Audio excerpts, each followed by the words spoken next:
मेरे प्रभु के श्री मुख वचन हैं भैया, हम और आप गृहस्थी के लिए। क्या कहते हैं ठाकुर? सगुन उपासक परहित निरत नीत दृढ़ नेम, ते नर प्राण समान मम जिनके दुज पद प्रेम। सगुन के उपासक रहे हम। सगुन कौन? प्रभु श्री सीताराम जी, श्री राधा कृष्ण जी। जहां आपका नेह लगा है सब ठाकुर के उपासक रहो, परहित में लगे रहो। परहित क्या है? हमारे आपके लिए परहित क्या है? हमको ऐसा लगता है 3 फैक्ट्री हैं हमारे पास। एक बेटा संभालता है, एक हमारे साले साहब देखते हैं, एक हमारे फूफा जी देख रहे हैं। तो हमने यह परहित कर रखा है। होशियार ये है हमारी आपकी, गांधी जी को लाने की सरलतम साधन है। फूफा जी से हिस्सा आ रहा है, बेटा तो अपना कमाई रहा है, साले साहब से 50-50 है। तो ये क्या है? ये मतलब है। परहित का मतलब होता है पर माने दूसरा, हित माने भला करना। अरे जिससे हमारा कोई लेना देना नहीं है उसका भला करो। कैसे करेंगे? गुरुदेव भगवान आए, हमने इसी प्रश्न पर उनसे प्रश्न पूछा। सरकार, हमारे मन की गति चाहती है कि हम परहित करें, लेकिन सरकार एक आपसे निवेदन है। गुरुदेव भगवान बोले, बताओ बेटा क्या निवेदन है? हमने कहा गुरुदेव, हम व्यापारी हैं, जाति से बनिया भी हैं, तो मन में लोभ घर करके रहता है। हमारा मन ये है, ऐसा कोई उपाय बताओ ना जिसमें गांधी जी बहुत कम खर्च हों और परहित हो जाए। गुरुदेव भगवान को बहुत तेज हंसी आई। हमने पूछा, गुरुदेव भगवान आप क्यों हंस रहे हो? बोले, ना बेटा, मैं इसलिए हंसा हूं कि चलो खुशी की बात यह है कि तुम्हारे मन की गति तो जगी, थोड़ी ही सही। तुमको उपाय भी थोड़ा ही बताऊंगा। कैसा थोड़ा? जिसमें गांधी जी बहुत कम खर्च हों। गुरुदेव भगवान बोले, बेटा एक काम करना, चूल्हे पर कढ़ाई चढ़ाना, 100 ग्राम आटा लेना, ज़्यादा नहीं, उसको भून लेना। जैसे ही आटा भुन जाए, नीचे कढ़ाई उतारना, ठंडा करना, और एक काम करना, उसमें 100 ग्राम शक्कर मिला लेना।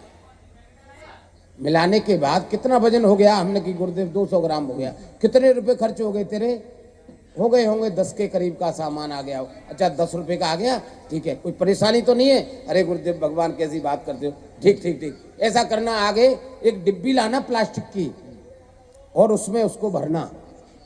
डिब्बी के ढक्कन को कस के लगाना, कहीं आप डालने जाओ तो ढक्कन खुल के फैल नहीं जाए, नुकसान हो जाएगा तुम्हारा।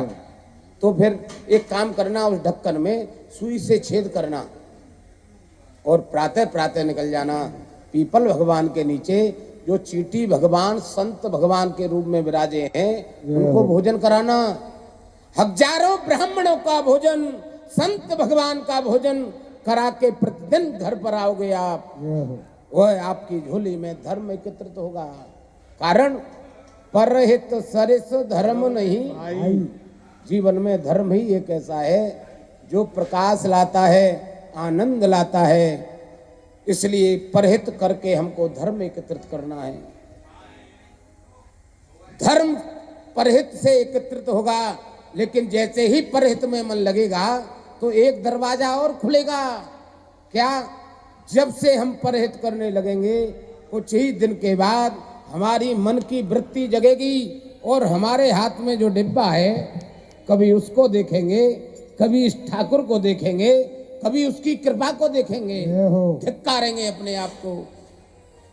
करोड़ों देने वाले, अरबों देने वाले ने हमारी सोच ऐसी छोटी रखी, फेंक देंगे और हम परहित फिर कुछ और अलग करने लगेंगे। गौधाम जाएंगे, यमुना के किनारे जाएंगे, मछलियों को दाना डालेंगे, पंछी को दाना डालेंगे, किसी गरीब की बेटी का विवाह हो रहा हो उसमें अनुदान देंगे। कब? जब मेरे ठाकुर की कृपा होगी। परहित किया जाए। परहित का दूसरा एक दरवाजा और खुलता है भैया। परहित बस जिनके मन माही, तिन कहूं जग कछु दुर्लभ नाही। इसलिए परहित किया जाए। सगुन उपासक परहित निरत नीत दृढ़ नेम। पूरी नीति और दृढ़ता के साथ अपने जीवन को चलाया जाए। कैसे? जो शास्त्र में बताया गया है।